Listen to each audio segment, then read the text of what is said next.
여러분 안녕하십니까. CJB 뉴스 매거진 7 시작합니다. 전북 진안군 용담댐 방류로 침수 피해를 입은 영동과 옥천, 금산, 무주 등 4개 지역 군수들이 수자원 공사를 항의 방문했습니다. 군수들은 자연재해가 아닌 인재라고 주장했지만 수자원 공사는 조사 중이라는 원론적인 말만 되풀이했습니다. 조영광 기자입니다. 폭우가 집중됐던 지난달과 이번 달 사이 대청댐의 방류 현황입니다. 물 유입량이 많으면 방류량을 늘리고 따라서 댐 수위를 나타내는 실선도 비슷한 움직임을 보입니다. 반면 용담댐은 지난달 29일과 31일 사이 유입량이 크게 치솟았지만 방류량을 거의 늘리지 않았고 지난 7일과 8일 폭우로 홍수위까지 다다르고 나서야 최대 2,900여 톤의 물을 한꺼번에 쏟아냅니다. 수자원 공사를 항의 방문한 영동과 옥천, 금산, 무주 4개 지역 군수들은 미리 작성한 차트까지 내밀며 이번 수해는 인재라고 주장했습니다. 피해 주민들에 대한 보상과 항구적인 재발 방지 대책을 요구했습니다. 주민들이 피해를 입었다라는 전제하에 이건 재해가 아니고 인재라고 판단을 저희들 나름대로 했기 때문에 그래서 사장님을 찾아뵀는데 수자원 공사는 사과와 유감을 표명하면서도 조사 중이며 결과를 보고 논의하자는 원론적인 말만 되풀이했습니다. 또 방류량을 줄여달라는 주민들과 지자체의 요청을 묵살했다는 주장에 대해서도 댐 운영상 불가피한 측면이 있다는 말로 책임을 피해갔습니다. 댐이 어떻게 운영되고 있는지, 원류가 되는지 아닌지, 댐이 넘치느냐는 거죠. 그런 부분들도 충분히 고려해야 될 사항들입니다. 그래서 4개 지역 군수들은 조사 결과를 기다려는 보겠지만 요구가 받아들여지지 않으면 소송도 불사하겠다고 밝혔습니다. CJB 뉴스 조영광입니다. 네, 이번 용담댐 방류로 하류 지역이 큰 물난리를 겪었는데 4대강 사업의 일환으로 조성된 수변공원은 아예 흔적조차 남지 않았습니다. 수변공원이 금강의 계획 홍수위보다 낮게 조성된 게 근본적인 원인이어서 뾰족한 예방책도 없이 복구비만 또 축나게 생겼습니다. 진기훈 기자입니다. 다리 턱 밑까지 차오른 흙탕물이 빠르게 흘러갑니다. 마치 수초처럼 수면 위로 내비친 나무가 물이 얼마나 불어났는지 실감케 합니다. 8만 제곱미터가 넘는 넓은 유채꽃밭이 있었던 수변공원이 있던 자리입니다. 하지만 지금은 이렇게 흔적조차 찾아볼 수 없을 정도로 강물에 완전히 묻혀버린 모습입니다. 용담댐의 기습방류로 수변공원이 침수된 건 지난 2일. 주민들은 연례 행사라고 말합니다. 100mm에서 한 150mm만 와도요. 여기 지금 유채꽃밭은 그냥 묻혀요. 1년에 한두 번은 그렇다고 봐야죠. 금강유역 영동군의 수변공원도 온데간데 없이 사라졌습니다. 주민들은 상습 침수 지역에 수변공원을 만든 자체가 잘못이라고 말합니다. 작년 같은 경우도 쟁겼으니까 조금만 와도 비만 와갖고서는 쟁기는 게 완전 유역무실이지 뭐. 아예 옴닉이나. 영동과 옥천 지역 수변공원은 지난 2011년 4대강 사업의 일환으로 국비 136억 원이 투입돼 조성됐습니다. 하지만 애초에 금강의 계획 홍수위보다 낮게 설치된 탓에 침수와 복구가 해마다 되풀이되고 있습니다. 4대강 사업 하면서 이제 약간 침수 공간 조성을 했는데 만들어 놓고 약간 이제 저희 지자체한테 좀 약간 떠넘기기 식으로 하는 느낌이 좀 없지 않아 있어서 저희도 이제 관리를 좀 어려워하고 있다는 상황이에요. 아까운 예산이 계속 투입되고 있지만 근본적인 수해 예방책은 사실상 찾기 힘든 현실입니다. 계획공수의 아래 이제 부분에 이제 다 조성이 되어 있는 거잖아요. 그 부분에 대해서는 저희가 재방축도 하거나 그런 거 아니면은 결정된 사항은 아직 없거든요. 예산 먹는 천덕꾸러기로 전락한 수변공원을 언제까지 유지해야 하는지 현지 주민들조차 고개를 가로젓고 있습니다. CJB 뉴스 진기훈입니다. 지난 1학기에 코로나 예방 차원에서 원격 수업과 등교 수업이 병행되면서 학생과 학부모 모두 혼란을 겪었는데요. 충북교육청이 2학기엔 전교생 모두 매일 등교가 가능하고 상황에 따라선 학교가 자율적으로 결정할 수 있도록 하는 방침을 내놨습니다. 김기수 기자의 보도입니다. 코로나19 사태로 사상 초유의 개학 연기와 원격 수업이 진행된 1학기. 초기에는 원격 수업에 접속이 안 되는 등 학생과 학부모 모두 큰 불편을 겪었습니다. 수업 안 되니까 많이 답답하고, 그리고 애들이 하는 거를 나만 못한다는 생각도 들고 좀 화나기도 해요. 충청북도 교육청이 등교 수업을 원칙으로 한 2학기 학사 운영 방침을 발표했습니다. 방역수칙 준수를 전제로 전교생이 매일 등교가 가능하도록 한 겁니다. 하지만 지역과 학교 여건에 따라 현행처럼 3분의 2 등교도 학교 차원에서 자율적으로 결정할 수 있도록 했습니다. 또한 교육 격차가 우려되는 유치원과 초등학교는 등원 등교 수업을 확대하고 원격 수업만 하지 못하도록 했습니다. 충북교육청의 2학기 수업 정상화 조치는 코로나 재유행 여부에 따라 달라질 수 있습니다. 거리두기 1단계에서 이제 2단계, 3단계로 이제 격상이 될 텐데요. 그때는 다시 원격 수업으로 전환을 해서 현행대로 유지하거나 원격 수업을 전환해가지고 아이들의 그 학습권을 최대한 보장하도록 그렇게 하겠습니다. 2학기엔 전교생 등교 수업이 가능해진 만큼 좀 더 세심하고 꼼꼼한 방역 대책도 필요해 보입니다. CJB 뉴스 김기수입니다.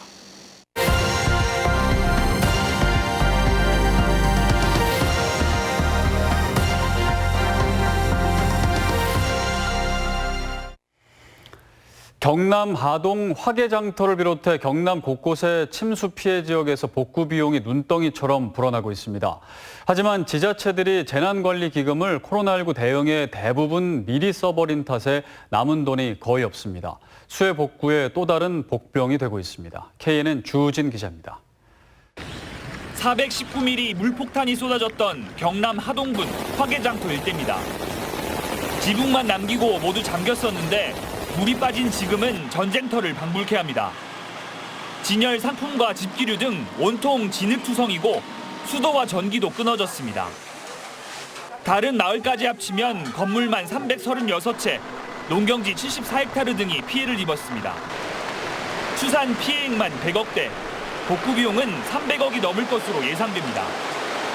하지만 복구에 써야 할 하동군의 재난관리기금은 거의 바닥나 있습니다. 앞선 코로나 국면에서 재난지원금 등으로 대부분 써버렸기 때문입니다. 의무적으로 남겨둬야 하는 예치금을 빼면 5억 정도밖에 남지 않았습니다.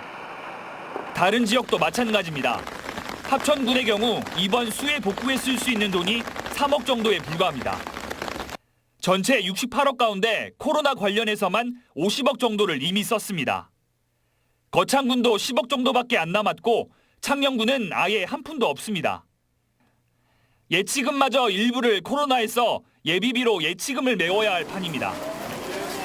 상급기관인 경남도의 상황도 여유롭지 않습니다. 전체 재난관리기금 1,450억 원 가운데 77%인 1,130억 원 정도를 코로나 지원 등에 써 예치금 등을 빼면 기금 가운데 90억 원 정도밖에 남지 않은 상황입니다. 상황이 이렇다 보니 정부로 눈길이 쏠리고 있습니다. 지사님께서 재난관리기금, 의무예치금 활용하고 특별 재난지역 지정을 행정안전부에 건의를 하셨고 예비비, 또 재난관리기금, 재구호기금 등 동원할 수 있는 가용재원을 적기에 투입해서 정부에서 논의되고 있는 재해 극복을 위한 4차 추경 편성에 자꾸 고개가 쏠리는 이유입니다. KNN 주우진입니다.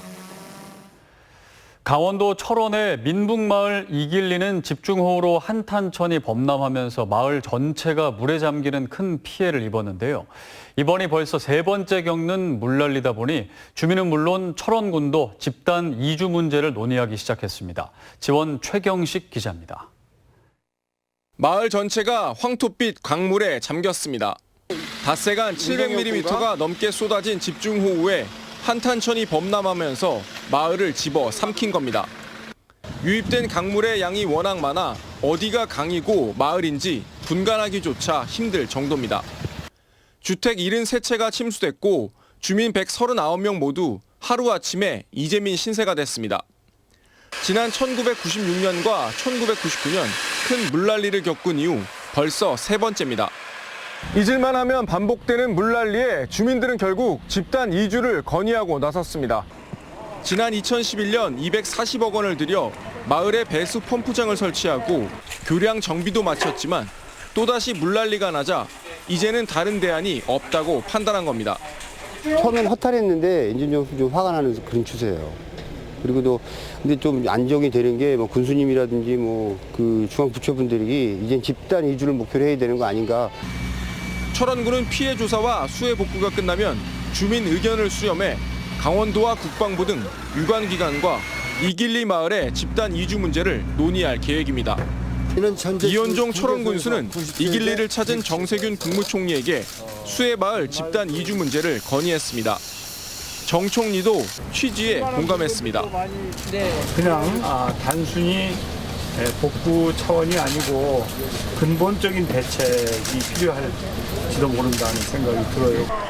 다만 집단 이주는 정부의 예산 지원 없이는 힘들고 전방마을에서 대체부지 선정도 쉽지 않아 집단 이주가 실제로 추진될 수 있을지는 더 지켜봐야 할 것 같습니다. 지원뉴스 최경식입니다. CJB 뉴스 매거진 7 함께하고 계십니다. 내일 충북의 날씨 알아보겠습니다. 박지영 캐스터 전해주시죠. 네, 요즘 날씨가 참 변화무쌍합니다. 잠시 장맛비가 쉬어가는 사이 기다렸다는 듯이 폭염이 찾아오더니 낮 동안에는 무서운 기세로 소낙비가 퍼부었는데요. 내일도 소나기 소식이 들어 있습니다. 북부 지역을 중심으로 20에서 60mm 안팎의 비가 내리겠는데요. 역시 오늘처럼 천둥 번개를 동반해 다소 요란하게 쏟아지겠습니다. 내일도 폭염주의보가 이어지겠는데요. 내일 청주의 한낮 기온은 31도, 영동 32도가 예상되고요. 한낮 체감 온도는 34도까지 올라 후텁지근하겠습니다. 또 모레 금요일에는 장마전선이 다시 활성화되면서 비가 내리겠는데요. 다만 낮 기온은 역시 30도를 웃돌며 덥겠습니다. 아직 여름이 끝나지 않았는데요. 계속해서 더위 대비 잘 해주셔야겠습니다. 날씨였습니다.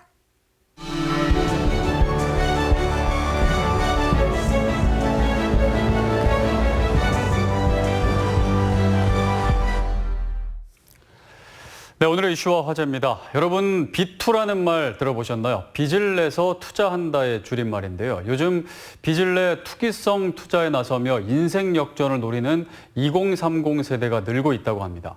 그만큼 젊은 세대들이 살기가 팍팍하다는 것을 보여주는 것 같은데요. 관련해서 김한금 변호사와 이야기 나눠보겠습니다. 어서 오십시오. 안녕하십니까? 네, 요즘 비투, 빚을 내서 좀 투기성 투자에 나서는 2030 세대, 그러니까 20, 30대가 많다라고 하는데 이유가 어디 있을까요?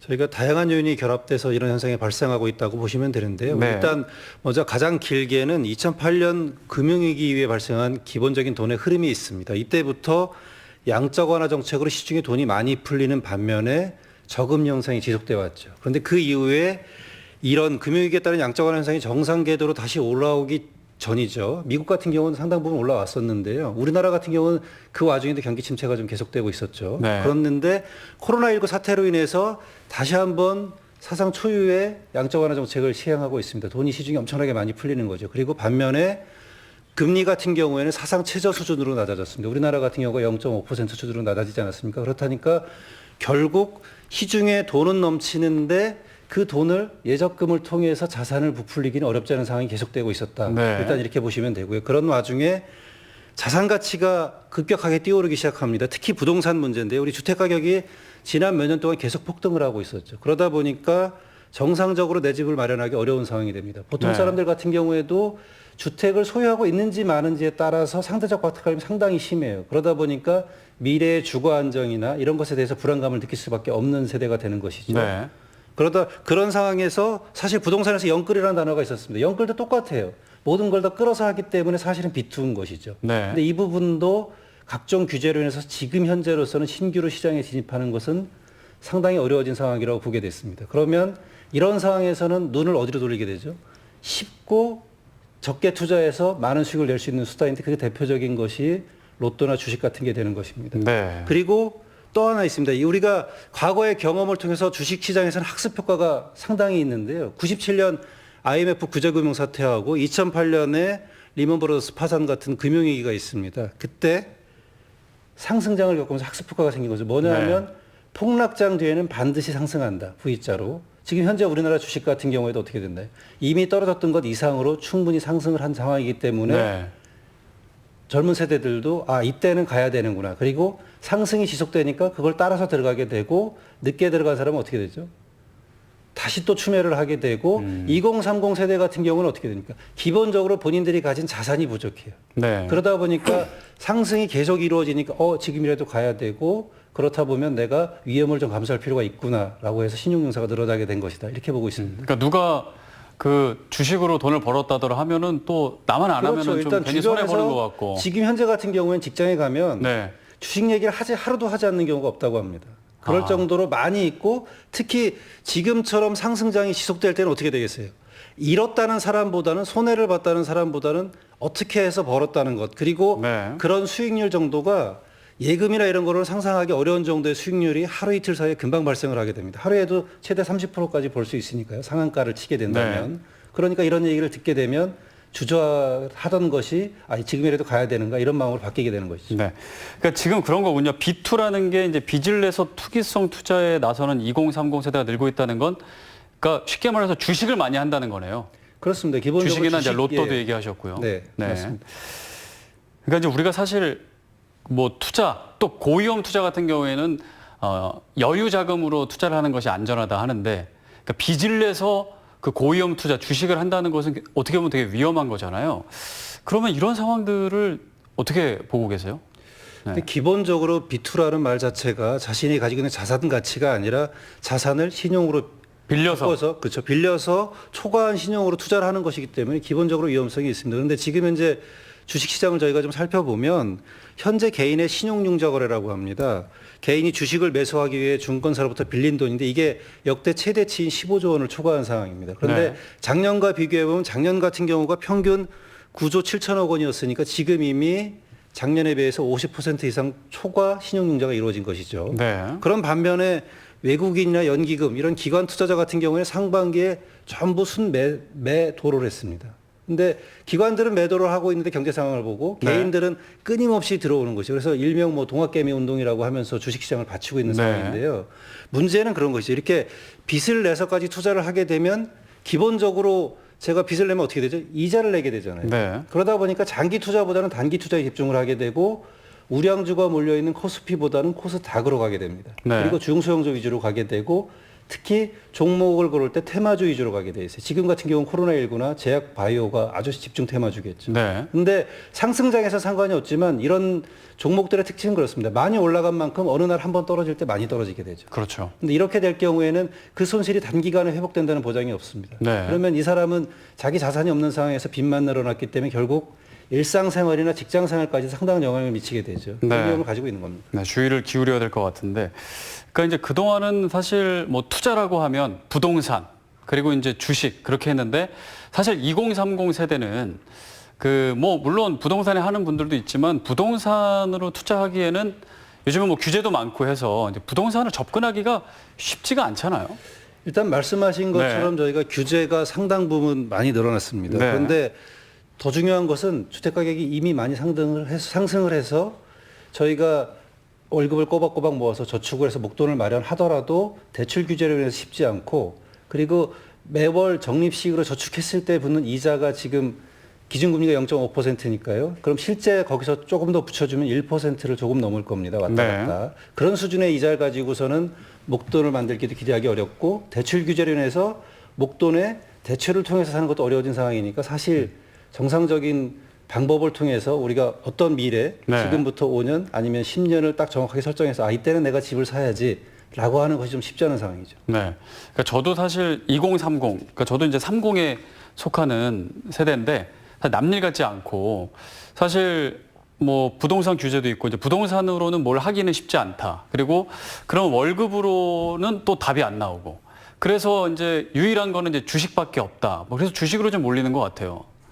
좀 상황이 갑갑하죠 저희가. 그래서 원래 원칙은 뭐 열심히 일하고 제가 투자 다시 그 자기 개발에 투자하고 그래서 미래나 이런 불안감을 없애가면서 희망을 좀 상상해야 되는 것인데 지금 현재 주변 상황 물론 전체적으로 다 그런 것은 아닙니다. 근데 우리가 왜 우울한 부동산 공화국 이런 말을 쓰냐 하면 기본적으로 눈에 보이는 것이 주거고 가장 기본적인 우리의 목표가 주거 안정이기 때문이죠. 다른 상황에서의 기회균등이나 경쟁의 기회는 있지만 주거 같은 경우는 이미 부모가 소유했거나 가진 자와 안 가진 자의 차이가 너무 극명합니다. 바라보는 시각이. 이런 상황에서 취업난과 생활고까지 겹치니까 그냥 그 자체로 좀 답답한 마음이 있고 그러다 보니까 젊은 세대들이 좀 쉽게 위험성 있는 투자에 쉽게 더 빨리 다가가는 것이라고 볼 수 있습니다. 네.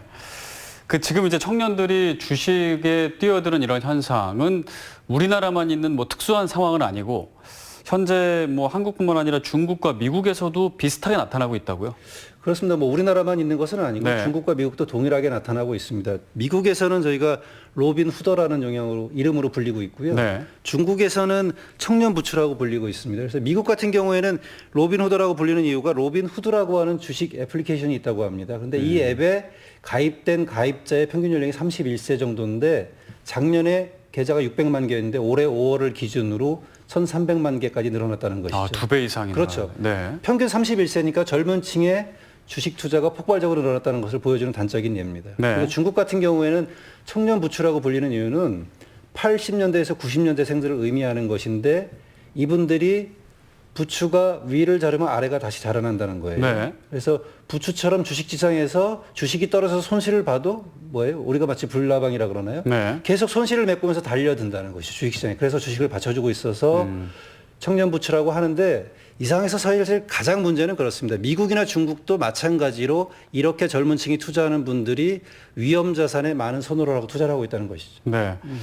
그러니까 이제 주식을 투자하면서 좀 어떻게든 인생 역전, 지금과는 좀 더 나은 삶을 꿈꾸면서 사실 투자를 하는 건데 실제로 이제 아까도 말씀해 주셨지만 코로나 쇼크로 인해서 주가가 폭락됐다가 급등해서 지금 뭐 소위 재미를 본 사람도 적지 않지 않습니까?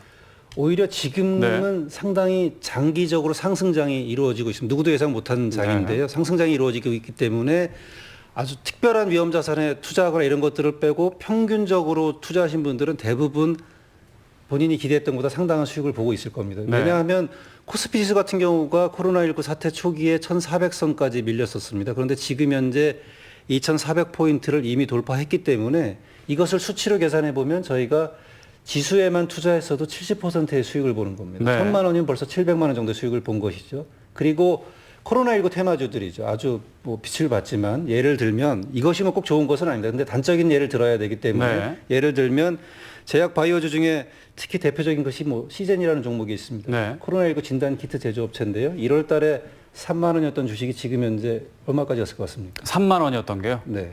한 10배 뛰었나요? 그렇습니다. 지금 현재 30만 원 수준에서 거래가 되고 있습니다. 엄청난 것이죠. 그러니까 왜 몰랐을까요? 100만 원 넣었던 사람은 그렇죠. 네. 만약에 한 5천만 원이나 이렇게 넣었던 분이 자기 자산이 이미 5억이 된 거예요. 그런 얘기를 들으면 어떻게 될까요? 무조건 해야겠다. 그렇죠. 참기가 어렵습니다. 네. 지금 현재가 그런 상황이고 앞으로도 이렇게 좀 계속될 것이 좀 한동안은 갈 것 같습니다. 그러니까 나만 안 하면은 손해 보겠다는 그런 느낌이 들어서 지금 너도나도 하는 분위기가 있는 것 같습니다. 그러니까 오늘은 이제 2030 세대가 투기성 투자를 하는 빚을 내서 이제 투기성 투자를 하는 B2 얘기를 하고 있는데 이런 상황을 부채질하는 게 이제 대출 금리가 낮아졌기 때문에 그런 것도 한몫을 하고 있는 거죠. 그렇습니다. 대출 금리가 기준 금리가 아까도 말씀드렸지만 0.5%입니다. 네. 거기에 가상분위를 붙여서 대출을 하는데 과거로 따지면 저희가 과거 같은 경우에 부동산 담보대출 금리보다 현재 신용대출 금리가 더 낮은 수준이라고 보시면 될 것 같습니다. 그러니까 이자 수준이 신용대출을 받아도 5% 내외 안쪽에서 결정이 될 수 있으니까 어느 정도 직장이 튼튼하신 분들이나 괜찮은 직장을 다니는 분들이라면 자기 신용으로 대출을 받았을 때 그 네. 이자 부담이 크지 않은 것이죠. 1억을 대출 받았을 때 이자 부담이 한 달에 한 40만 원 정도라고 본다면 그 돈을 가지고 주식은 하루 변동성이 30%까지 있지 않습니까? 네. 지금 같은 상승장에서는 하루하루 쳐다보는 것만으로도 아마 그 눈이 계속 가시게 될 거예요. 네. 근데 비트의 문제점은 그거죠. 계속 쳐다보게 된다는 것이죠. 그러게요. 여윳돈이 아니면. 네. 지금 이제 실제로 지난 7일 기준으로 증권사로부터 돈을 빌려서 주식을 산 금액이 15조 원을 돌파했고 계속 최고치를 지금 경신 중이라고 합니다.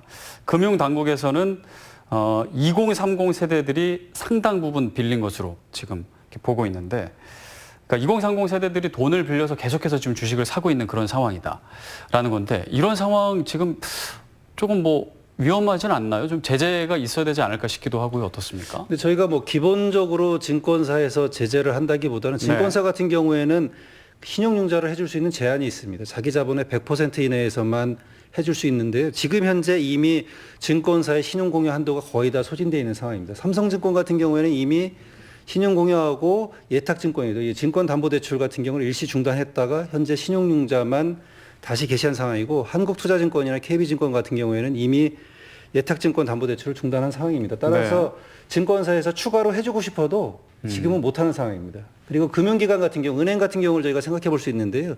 은행 같은 경우에는 뭐 부동산 담보대출처럼 일률적으로 제한할 수는 없을 겁니다. 그런데 이미 만약에 연체 상황이 벌어지면 은행의 자기 자본이나 이런 재정 건전성에도 영향이 있기 때문에 은행 자체에서는 그 신용대출에 대해서 본인들 스스로 관리 감독할 수 있는 권한이 좀 있다 이렇게 보시면 될 것 같습니다. 제한하고. 네.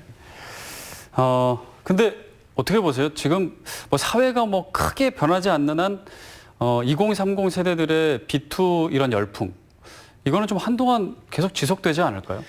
지금 뭐 주거 불안이나 이런 것들이 있고 저희가 코로나19 때문에 사실은 단적으로 그런 말도 표현합니다. 지금 해외에 가서 해마다 해외에 가서 썼는 돈이 수조였는데 그 돈이 사실은 다 국내에 묶여 있죠. 그런 돈도 다 주식으로 들어가고 있는 거죠. 2030 세대는 자기 자신이 작은 돈을 가지고 만족을 추구하거나 이런 것도 강한데 그렇게 지금 해외로 나갈 수 없기 때문에 그런 돈까지도 다 주식에 가는 상황이고 지금 현재 주식 예탁금이 한 50조 정도가 대기를 하고 있습니다. 매수할 수 있는 여력이 있는 돈이. 그렇군요. 예, 그래서 적어도 한동안은 경제 상황은 사실은 좋은 게 아니죠. 이게 정상적인 상황이라고 저는 보지는 않습니다. 왜냐하면 주식은 기업의 실적이나 뭐 나오는 발표 가지고서 저희들이 미래를 예측하고 봐야 되는 것인데 지금 현재 우리나라가 전 세계적으로 가장 많은 경제 성장률을 예측되지 않았습니까? 그런데 그게 0.7%의 마이너스. 그러다 보니까 지금 현재 작년이나 재작년 수준으로 다 주식이 더 올라가고 있는 것은 어떤 열풍에 의해서 올라가는 것이 강한 것이고 한동안 지속되겠지만 그 어느 시점이 될지는 모르지만 그때는 상당한 위험성이 있을 수 있다. 뭔가 거품일 수 있다라는 거군요. 네, 그렇습니다. 지금 그래서 우려의 목소리가 좀 많이 나오고 있습니다. 이제 본인의 본업에 집중하지 못하고 너도나도 이제 회사에서도 계속 뭐 핸드폰을 보고 있다 보니까 주식 그거를 보고 있다 보니까 뭐 멀리 봤을 때는 미래 국가 경쟁력도 약화될 수 있다 이런 얘기도 나오고요. 뭐 거기까지 안 보더라도 사실 빌려서 하는 거다 보니까 파산이 될 수도 있잖아요. 이런 부분들은 좀 주의해야 될 것 같습니다. 그렇습니다. 지금 저희가 개인이 자산으로 가처분이 어느 정도 되는 소득을 빼서 주식 투자를 하게 되면 당연히 뭐 여유 있게 할 수 있습니다. 그리고 잘 안 쳐다보고 신경 안 쓰고 할 수 있죠. 그리고 주식이 변동성이 심하기 때문에 어렵다면 사실은 뭐 애널리스트들이 권하시니 펀드나 아니면 ETF 같은 지수 추종을 하면 상당히 편합니다. 왜냐하면 위험성이 적어들기 때문에. 근데 비투를 할 때는 당연히 그런 거는 잘 안 하죠. 그래서 하루 종일 주식 시장이 등락하는 것을 쳐다보고 있기 때문에 생산성이 떨어지게 됩니다. 그럼 국가에 기본적으로 전체 생산성에 영향을 미치니까 국가 경쟁력에도 영향을 미치는 것이고 이런 현상이 장기적으로 가는 것은 결코 바람직하지 않다고 볼 수 있습니다. 주의 깊게 해야 될 것 같습니다. 김한근 변호사였습니다. 오늘 말씀 감사합니다. 네, 이상으로 CJB 뉴스 매거진 7 1부를 마칩니다. 잠시 후 2부로 이어집니다.